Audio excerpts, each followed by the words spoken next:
sand and scares can be a winning combination.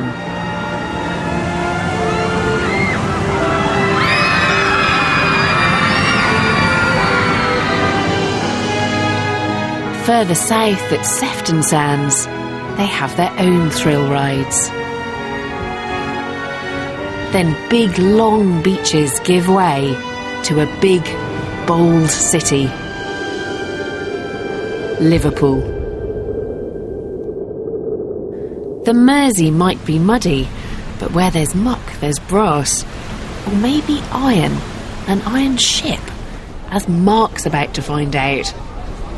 In 1888, the world's largest ship was making her way up the Mersey, the SS Great Eastern. It was the final engineering triumph of Isambard and Kingdom Brunel. But this wasn't her maiden voyage, it was her last. The Great Eastern had been launched 30 years earlier, in 1858.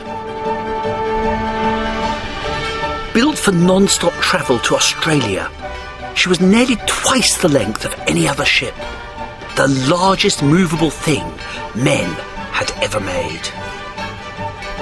And Brunel was the man that designed her. This is the most famous of all the images of Brunel. Look, he has his stovepipe hat, his cigar, behind him the drag chains of the Great Eastern. But he's actually a real engineer because, look, he's got mud on his trousers. His plan for the Great Eastern specified a revolutionary double-skin iron hull. But her massive size also made her massively over budget. Building his masterpiece took a terrible toll on Brunel. A week after the Great Eastern's trial voyage, he died following a stroke. His great liner fared little better. Smaller, faster ships captured the passenger trade she was built for. Her last journey was down the Mersey to become a floating billboard advertising a local department store. If Brunel had seen it thus, he would have cried. Finally, the ship that had broken Brunel's heart was herself to be broken up for scrap. Too big for the breaker's yard, she was beached on the banks of the Mersey. Marine archaeologist Mike Stammers is showing me her last resting place.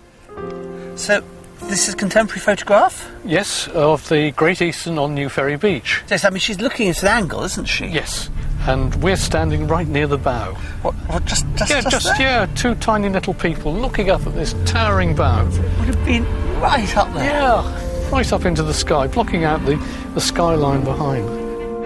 This mountain of wrought iron was a valuable prize for the scrap metal men. But the old girl wasn't going to go down without a struggle. What they hadn't bargained for is, of course, the workmanship of Brunel. She was so well built, it took them nearly 2 years to break it up. So rather than making a big profit, they made a loss. They made a something great loss.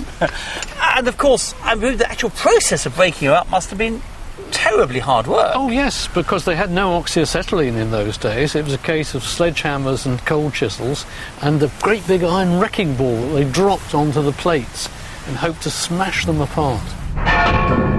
200 men, sometimes working day and night, needed 2 years to smash the ship to bits.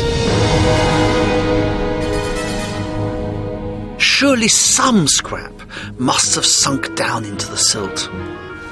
Mike is off to try and find pieces of Brunel's liner buried in the mud.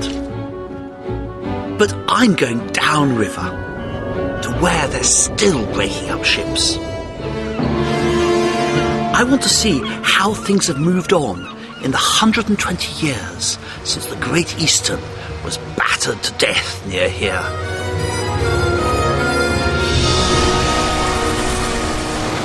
Former Falklands warship HMS Intrepid arrived 6 months ago to be broken up. Where's the ship? Well, HMS Intrepid came in here in January. and this is all you've got left. It looks like chaos, but presumably it's all terribly organised. Everybody knows what they're doing. We've most probably got about 12 guys down here. We've got 6 machines working. We're processing copper, brass, cable, aluminium. Another 8 weeks, this will be completely cleared. The lock gates will be opened. Water will come in here, and hopefully 2 more vessels. Just like for the Victorian shipbreakers, time is still money. Speed is the difference between profit and loss. But Brunel couldn't have imagined how his machine age would evolve to eat itself. You can't crack up a ship without leaving some traces behind. Back out in the mud, Mike thinks he's found a bit of Brunel's Great Eastern. This is what I spotted before. I think you'll be rather impressed with this. Isn't that extraordinary? It's a great big chunk of iron plate. Hang on, there's a trowel for you. Let's Thank have you. a little... Yeah, look. Yeah, it's solid as anything.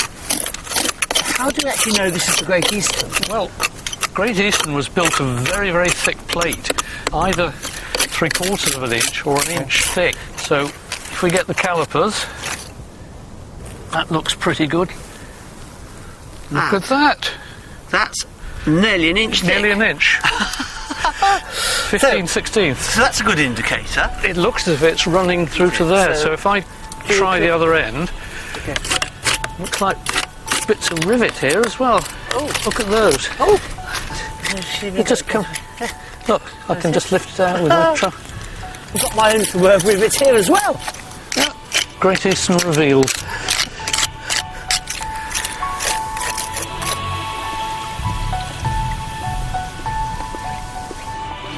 There we are. Good Lord. Just bright metal. Yeah. Isn't that wonderful? There it is. As fresh as it comes. Yeah. Some 3 million rivets held the Great Eastern together. It seems a precious few are still holding fast 150 years later. The struggle of building this iron leviathan broke Brunel, but she's left him a fitting memorial. Ironwork of his masterpiece scattered in the mud of the Mersey.